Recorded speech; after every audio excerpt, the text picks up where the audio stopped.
Come on, church. Exciting times here at Shoreline City. Are you ready for a great day?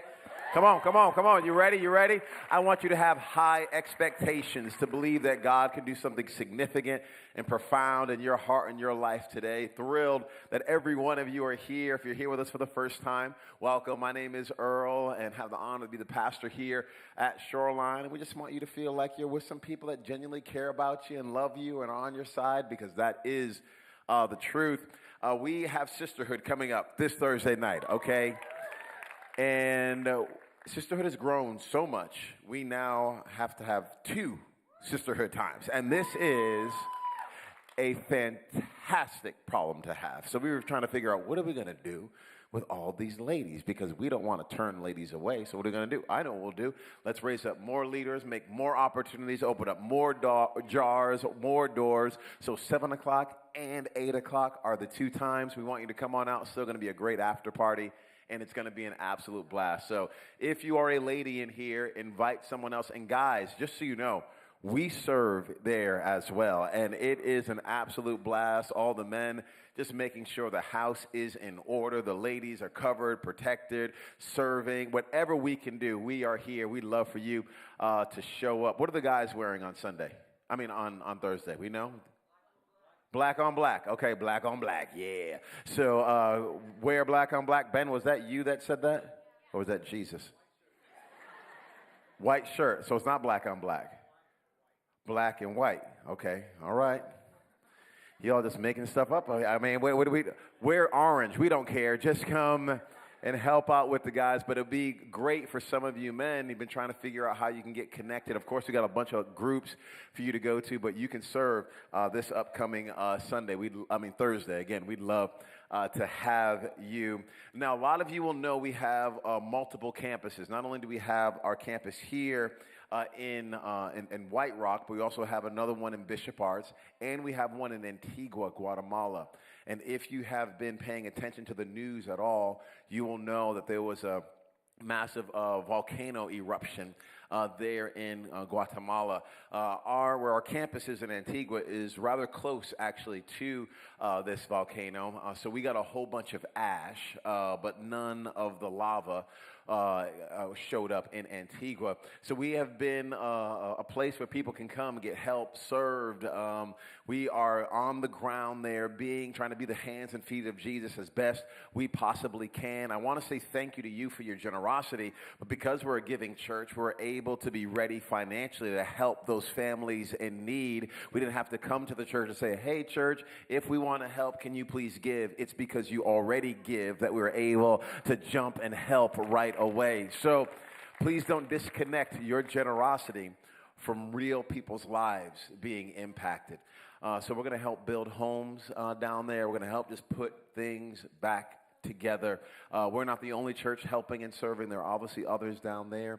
Even one of my friends in California sent us two checks. Sent the first one for $5,000 and sent another one for $4,000, just saying, hey, we want to help. We want to be a part. And we know you guys are on the ground and we can trust you with our money. So they sent that to us so we could send it right down there. So again, you are helping. Thank you so much for that. Yeah, you can clap for sure. Hey, if you have your Bibles, I want you to turn with me to 2 Kings chapter 5. 2 Kings chapter 5, verse number 1. 2 Kings chapter 5, verse number 1. I'm incredibly excited about today's message, and hopefully your heart is encouraged and you're pushed forward in your walk with Christ after we're all said and done here today. 2 Kings chapter 5, begin reading in verse number 1. It says, now Naaman was commander of the army of the king of Aram. He was a great man in the sight of his master and highly regarded, because through him the Lord had given victory to Aram.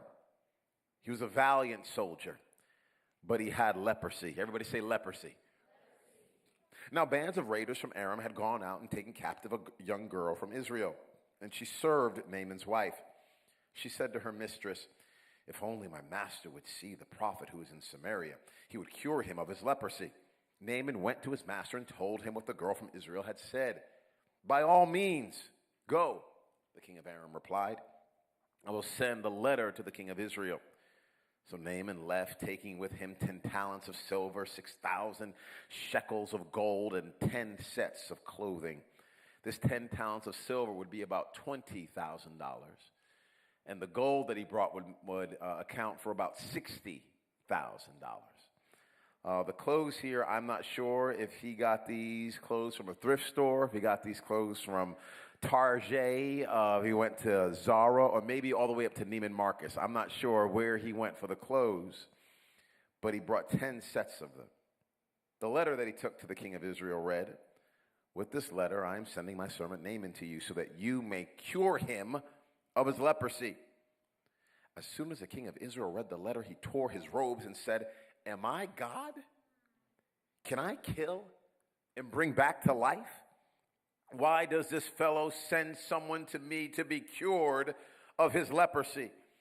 See how he is trying to pick a quarrel with me." When Elisha, the man of God, heard that the king of Israel had torn his robes, he sent him this message: "Chill out, king. Why have you torn your robes? Have the man come to me, and he will know that there is a prophet in Israel." So Naaman went with his horses and chariots and stopped at the door of Elisha's house. Elisha sent a messenger to say to him, "Go wash yourself 7 times in the Jordan, and your flesh will be restored, and you will be cleansed." But Naaman went away angry and said, I thought that he would surely come out to me and stand and call on the name of the Lord his God and wave his hand over the spot and cure me of my leprosy. Are not the Abana and Phathpar, the rivers of Damascus, better than all the waters of Israel? Couldn't I wash in them and be cleansed?" So he turned and went off in a rage. Naaman's servants went to him and said, "My father, if the prophet had told you to do some great thing, would you not have done it? How much more than when he tells you, wash and be cleansed?" So he went down and dipped himself in the Jordan 7 times, as the man of God had told him. His flesh was restored and became clean like that of a young boy. The title of today's message is a fun one. Dip, baby, dip. I like the Bible. It's this ancient book written all these years ago. We talked about a few weeks, inspired by God, breathed by God. And it chronicles all these different stories and ultimately the story of redemption and who God is and who we are in relationship to him, and centers around Jesus Christ and his finished work on the cross. But as I read through the Bible, I am constantly amazed that this book that was written so long ago still applies to our life today. It's fascinating to me that the Bible did not just happen, but the Bible still happens. So when I'm walking through and reading this story about Naaman and all the different characters that are in there, I am seeing me and I am seeing you jump off the page. The name Naaman means gracious or pleasant, delightful. It carries with it this feeling. Well, this man is a commander. He is over the Syrian army. He's got a lot of influence, has a lot of power. He's known. Even the king knows him and appreciates him and values him. He is a 5-star general. There are statues potentially put up for him. He has Instagram followers, like 1.2 million Instagram followers. People know him. Individuals celebrate him. But you discover in verse number 4, he's a valiant soldier, but he has a leprosy. All this power, all this prestige, all these people that know him, all these people that celebrate him, He walks into a room and individuals know who he is, where he is from, what he has done. Individuals respect him, but he has leprosy. Valiant soldier, but he has leprosy. Known, but he has leprosy. She's pretty, but she's divorced. He's smart, but he has a child out of wedlock. She's gifted, but she didn't finish school. He's competent, but he slept around. But. There's always this thing that comes after the but. And that's the thing that you and I tend to believe disqualifies us. It's a thing that really messes with us. When you and I look in the mirror, we tend to see the thing that comes after the but. There could be all this good stuff going on, right? All this good, but you just got a raise, but just got a promotion, but just got married, but just had the child, but. And it's these things that come after the but, and you and I both know we all have them. We have them, and many times it feels as if that's the thing that says you can't be used by God. That's the reason you're going to stay stuck there forever. That's the reason no one's ever going to marry you. That's the reason that you're never going to get that business off the ground. That's the reason you will be in that place for the rest of your life. And you and I are looking at this thing after the but because we all have it, and we wish it would just go away. Wish I looked different. I wish I was different. I wish I was from someplace else. I wish I'd made different decisions. If I had done something different, I would not have this thing after the but that thing's not going anywhere. Keeps walking with you to every appointment, to every meeting, on every Match.com date. It's with you every single place you go. I like the Apostle Paul that he wrote about our weaknesses. We ought to boast in them, so that Christ's power can rest on us. The very thing many times that we're trying to get rid of is the very thing that God is wanting to use to position us perfectly to be his hands and feet in someone else's life. The very thing that you and I are trying to cover up is the very thing God is saying, I want to use that to bring hope and life and strength to people who look just like you, feel just like you, are carrying the same weight that you're carrying. So here, Naaman has this leprosy. And there, a bunch of raiders go out. A bunch of army personnel go out, and they capture a city. And a young lady gets captured. I cannot imagine that this girl was sitting in her house one day going, oh, Lord, I pray that you would have my whole city ransacked, my life turned upside down, and put me in a place of captivity. Please, Lord. That's not a prayer you pray. She's going about her life doing what she thinks she's supposed to be doing, and then her life gets turned upside down. But even while she is in captivity, you and I are about to see the captive give wisdom to the commander. We are about to see that a person that is in a spot that they do not wish to be in still help someone in a jam that they are in. We find a little girl, a young girl that is in a mess herself, but because she's in her own mess, that does not stop her from helping get someone else out of their mess. She's not waiting for next. She's letting God use her in her now. How many of us are just waiting for the next thing? We're waiting for the next. Oh, once I get married, then God will use me. Okay, once I get unmarried, then God will use me. Once I have a kid, once the kids are out of the house, once this happens, then I'm really going to step into, when I get done with school, when I get all this whenever this happens, then I'll get serious. But this girl, I like her. Here she is in the midst of a difficult scenario, and she says, God, you can use me right now. God, you can use me in my mess. You can use me not just in the next, but in the now. God, use me right now. And she speaks up. wish you would speak up. I wish you would speak up.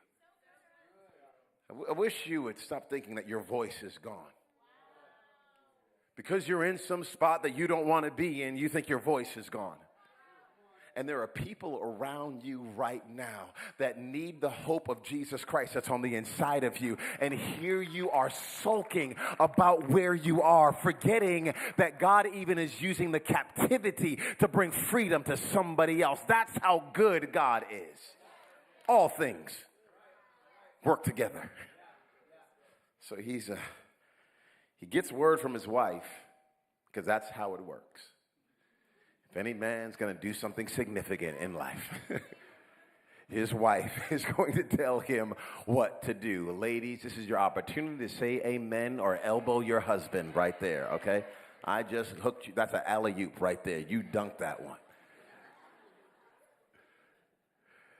He listens to his wife because his wife got word from this captive girl. He finds out that there is a prophet in Israel. So he goes to the king. King, hey, can I go? Can I go? And the king says, yes, go. By all means. You've helped me so much. I want to help you. So then Naaman does what you and I do. Naaman grabs as much of the currency of this world as he possibly can. He begins to grab gold. He begins to grab silver. He begins to grab clothes because he's thinking if I have more currency of this world, then that will position me perfectly for the miracle that God's going to do in my life. Give me more stuff. Give me more influence. Give me more money. Give me more prestige. Give me more of all of this. And if I have more of all of the things of this world, then I will get what God has for me. Little does he know, all the currency in this world will not do a thing to get him what God is trying to get him. All this money can't do a thing.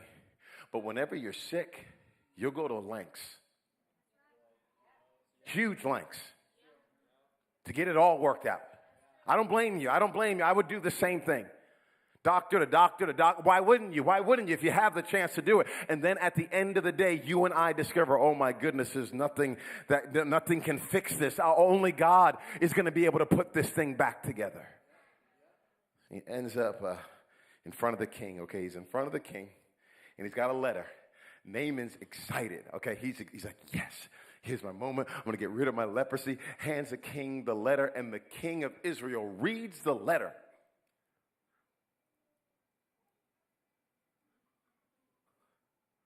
It says you need me to cleanse your leprosy. I don't cleanse leprosy. He's so upset, he rips his clothes. Can I say something that might make some of you upset right now? I'm going to say it, but I figured if you preface it, it makes it not sting as much, okay? Because I'm going to say it. Because I'm reading this, and what's jumping off the page at me is here is the king of Israel that is not able to fix the problem that Naaman has. Here is the government. The government does not have the power to fix the problem that Naaman is dealing with. The government does not have the power to fix the problem that Naaman is dealing with. The government does not have the power to fix the problem that Naaman is dealing with. In order for Naaman's problem to be fixed, it was not going to be a government issue. It was going to be a God issue that was going to make things right in his life. And I am a little bit, let's say frustrated, aggravated, maybe even perturbed. There could be even another word I could use, but since we're in the house of God, I'm not going to use that word. I am so bothered that Christians, I see them putting more hope in their flag than they do in the cross of Jesus Christ. I am so frustrated that I see so many followers of Jesus putting their hope in the government and not putting their hope in the God who is greater than every government. I am so thankful for the country we live in. I'm thankful, and if you're not a citizen of America, you ought to be. And if you're from someplace else, go ahead and keep voting there. I want you to vote.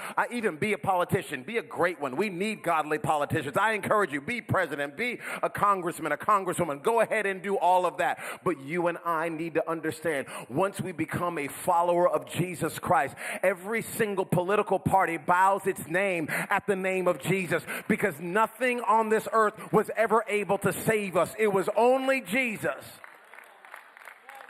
No political party has ever been able to cleanse you from all of unrighteousness. No political party has been able to take you from darkness to light. No political party has ever been able to put your life on a brand new path. It is God and God alone. His grace alone, the cross of Jesus Christ alone, the empty tomb and the empty tomb alone. So vote. But don't put your hope. Don't put your hope in the government. Your hope ought not be there. Once you become a follower of Jesus, government can't fix racism. Government can't do that.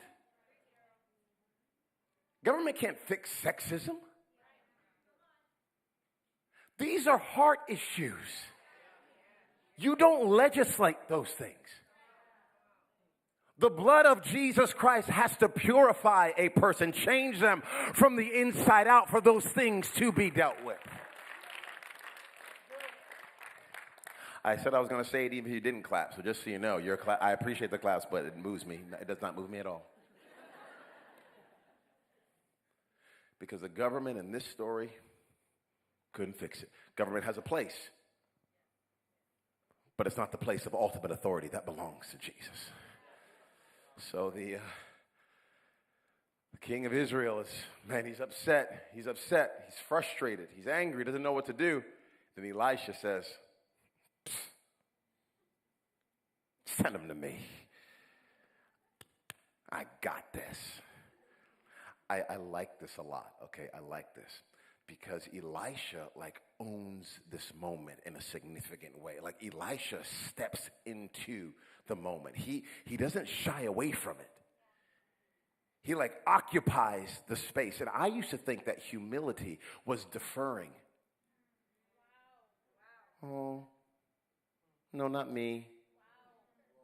Not me, no. I'm a puppy. I'm a Christian and I'm a puppy. And because I'm a puppy, not me. Just you do it. I'm a little kitty cat. Just you. I don't want, not me. I don't want any praise. No.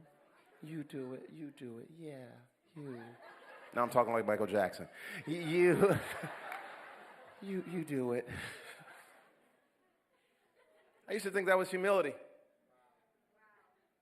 I used to think deferring a position that God had given me to somebody else was humility. It's not humility. It's pride. It's selfishness. Because you and I are saying, hey, God, you have something for me, but I know better than you, and I don't want people to misinterpret my emotions and misinterpret my motives. So what I'm going to do is I'm going to step away from what you're calling me to do because I don't want to offend anybody else. And the whole time you and I are forgetting that we're offending the God who made us in the first place and created the boundary that you and I are supposed to step into. Humility is you occupying the space that God has destined for you. That's humility. Deferring is not humility. I like how Elisha just says, send them to me. I want to step right into this moment. I want to own this moment. I want to be who God is calling me to be in this moment. Not for my glory, but for God's glory. I want to step in, and I'm just telling you, I'm asking you, church, I'm imploring you, church, to please step into the space, step into the boundary, step into the area, step into the territory that God has for you. Please stop deferring and waiting for someone else. If God wanted somebody else to do it, he would have called on someone else. Why has he put this on your heart? Why did he open the door in front of you? It's because the door is there for you to walk through. Stop waiting for somebody else to do what God has called you to do. I'm so humble. No, Earl, that's disobedience. That's what that is. No, Earl, that's not humility. That's idolatry. You're putting your feelings above my purpose. That's what that is. Let's call it what it is. But Elisha, I like him. Just steps right into it. My wife is so sweet. Okay, she's like an angel. I'm married to an angel. Okay, somebody from heaven came down, and I'm married to her. And she's fine, and she's chocolate, and she's my woman, and I love her so much. And we totally see you walking across the front right there. There's another door on the other side.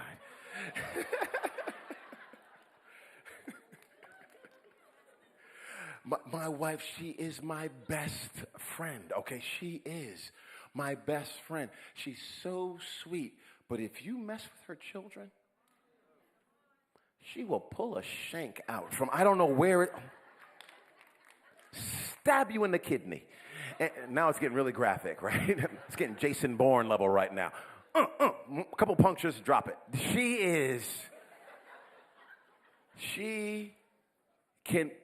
She steps into that mama bear role. Moms, you know what I'm talking about here? You know, somebody messes with your kid. I remember first time somebody messed with our kid, our oldest.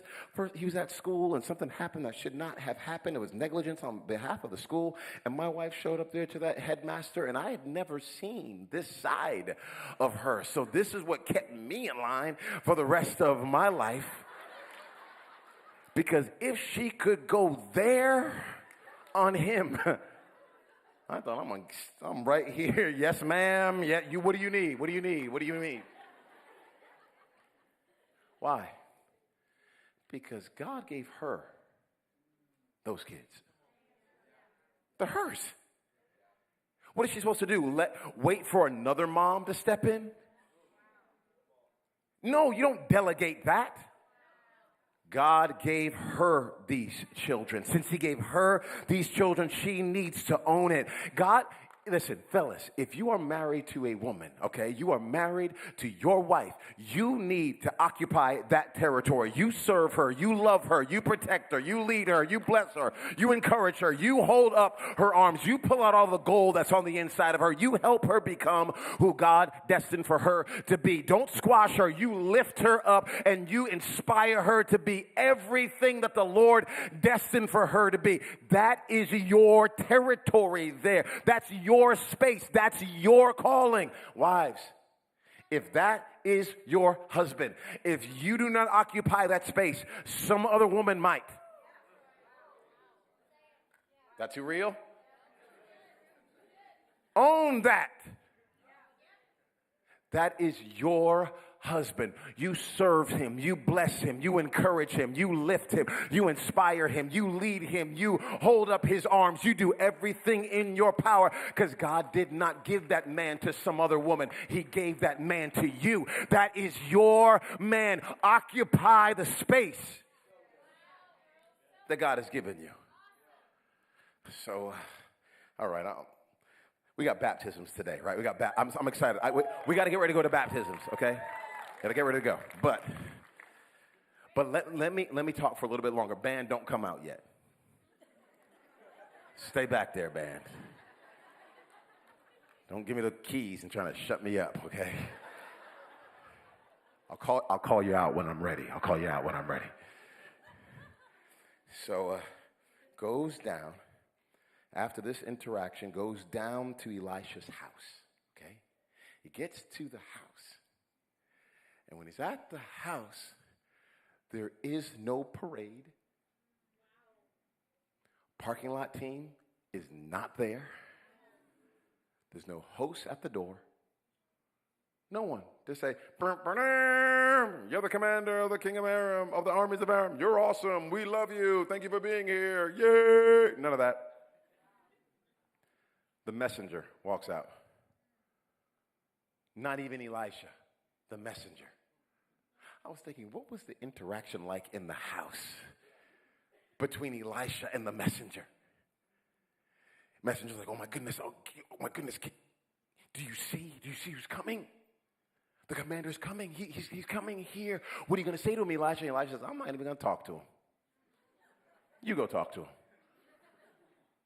No. It's the commander of the army. He kills people. So I don't think I should go out. I think you should go out. I'm not going out. I want you to go out. I want you to tell him to do this. It's the command.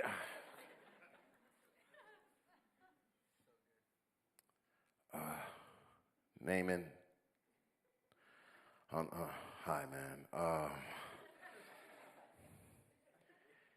He says just go dip in the water. Like,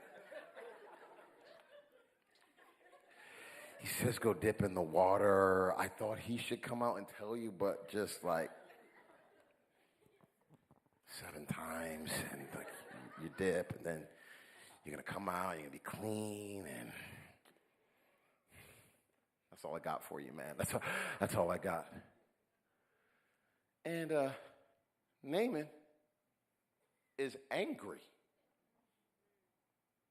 Don't you know who I am? Don't you know? Wait, you're not even gonna come out here yourself and talk to me? Don't you know who I am? Don't you know the school I went to? Don't you know the company that I started? Don't you know who my friends are? Don't you know how much money I have? And don't you know? You better come out here and talk to me yourself. And since you're not going to, fine, I'm done with you then. I'm leaving. So now Naaman's turning around and leaving, about to walk away from his miracle because of pride.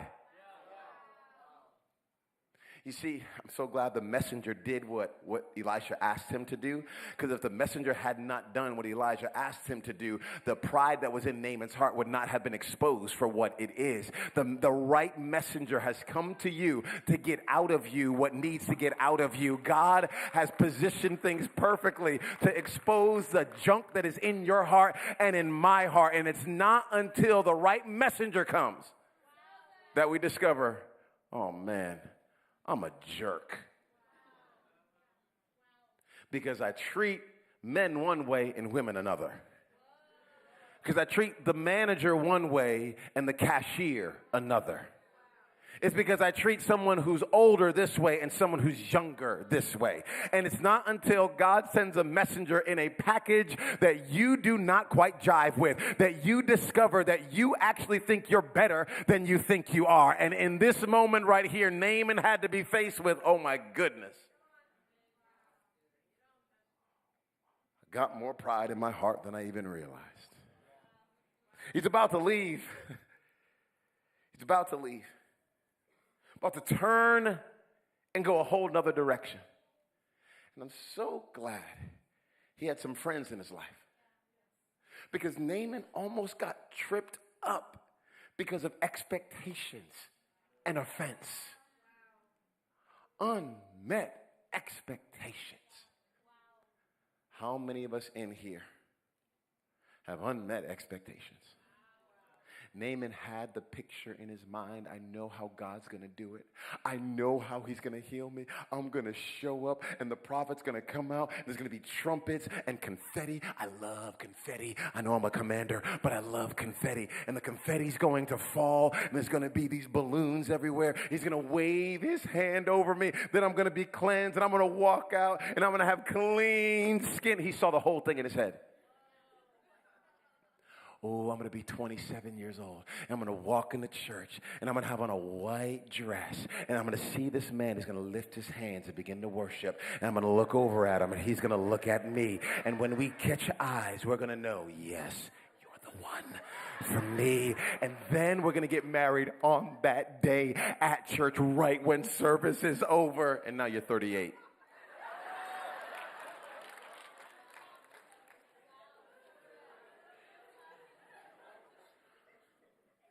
Expectations. Offended. Because God could have done it another way, but he didn't. He's doing it his way. Offended. He's leaving because of an offense? Some of you might be thinking about leaving this church for something stupid. And those of you who aren't thinking about leaving, good job. Stay planted, okay? But let me help you right now. If you're going to be in this church for any period of time, someone is going to bother you. It might even be me. Someone is going to offend you.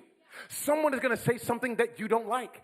Someone is not going to smile at you. Someone's going to sit in your seat. Some usher is going to say, please scoot in. And they're not going to say it with the exact right tone that you wish they would say. Like, shoot, you don't know. What are you talking about? What are you saying to me? I'm done with this church. You're going to leave church because a host didn't smile at you? Because they were looking at someone else? Come on, church. Come on now. We got to be bigger than this. We got to be better than that. We got to have more maturity than this. So, at the expectations, the offense, you'll need to know it's always easier to leave than it is to stay. It's just easier. It's easier to not deal with it. It's easier. Now, it costs you later. But in the moment, it's just easier. It's easier to fall down than it is to stand up. It just takes more effort and energy to stand up than it does to fall down. It's easier to leave your marriage. You need some people in your life to go, are you leaving for that reason? Wait, what? Why won't you come home and wash your wife's feet? Why won't you? Well, she don't. Wait, no, I'm not talking about she. I'm talking about you right now. I'm talking about you. Why won't you just wash? Why won't you help around the house? How come you? It's the small things. It's the small things, okay? God wasn't asking Naaman to do something massive and huge and cataclysmic. It was something small, but he couldn't even get his pride past that. And almost missed what God had for him. So he had some good friends in his life. Okay, I'm going to shut up because we got to baptize people. Ben, come on out. They should be behind this thing right here. And they begin to come out. In a moment. They're going to come out. See that? There he is. Ray was just on vacation, too, so that's why he's all tanned and everything, looking all good. Listen,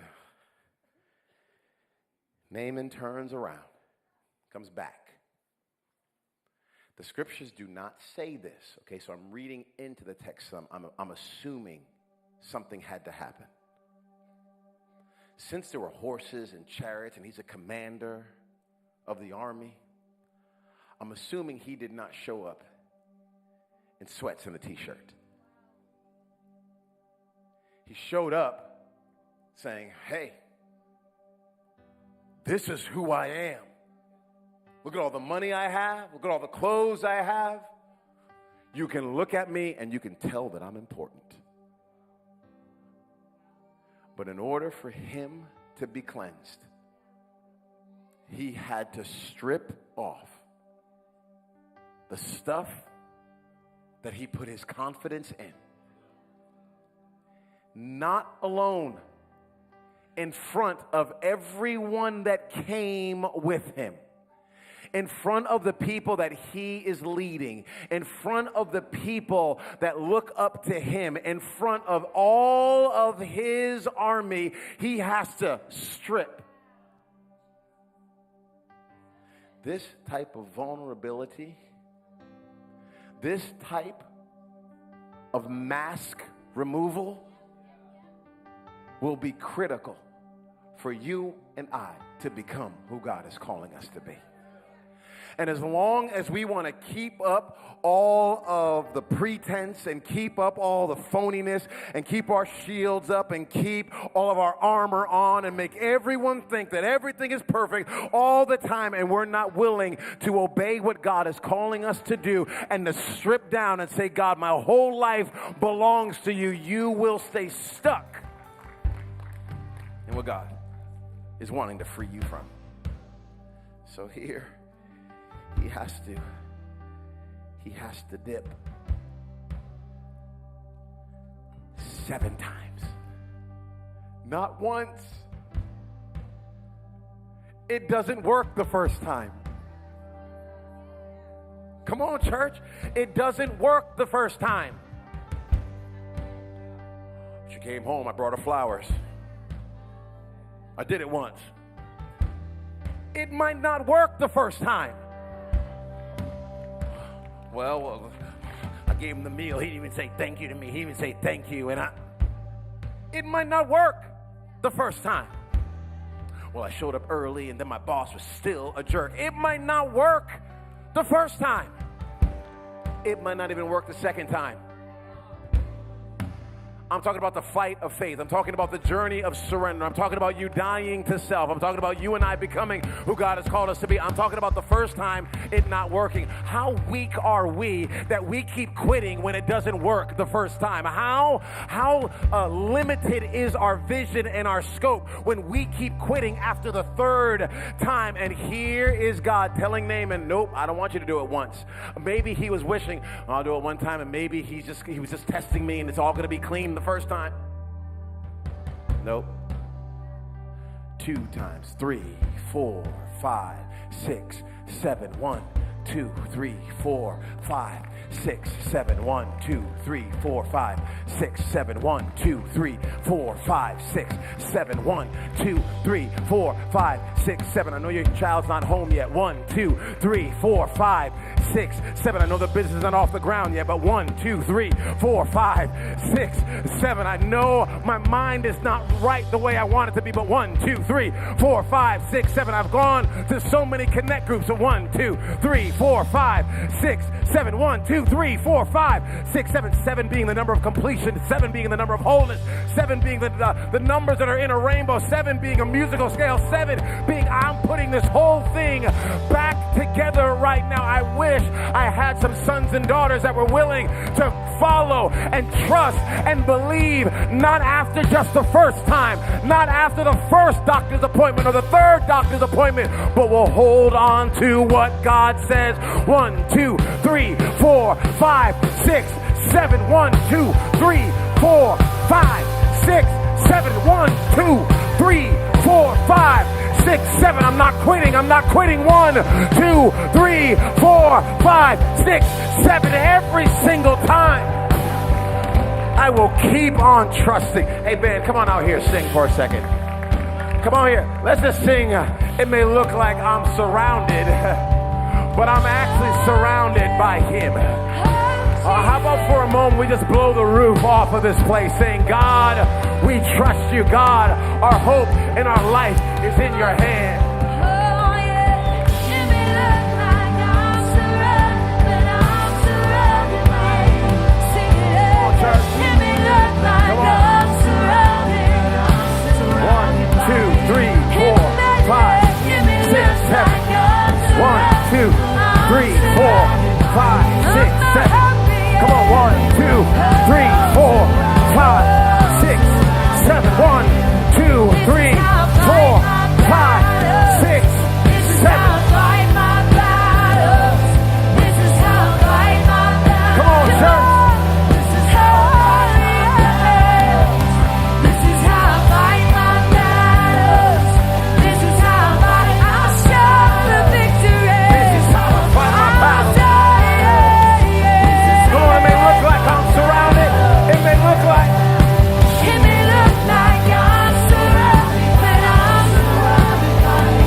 Doesn't look the way you want it to look. 1, 2, 3, 4, 5, 6, 7. 1, 2, 3, 4, 5, 6, 7. He who began a good work in you is faithful to complete it until the day of Christ. 1, 2, 3, 4, 5, 6, 7. No weapon formed against you will ever prosper. 1, 2, 3, 4, 5, 6, 7. What could separate me from the love of God? 1, 2, 3, 4, 5, 6, 7. We are so honored to have you joining us today. Hopefully, you've been inspired to make it on earth as it is in heaven. For more information, please visit our website at shorelinecity.church.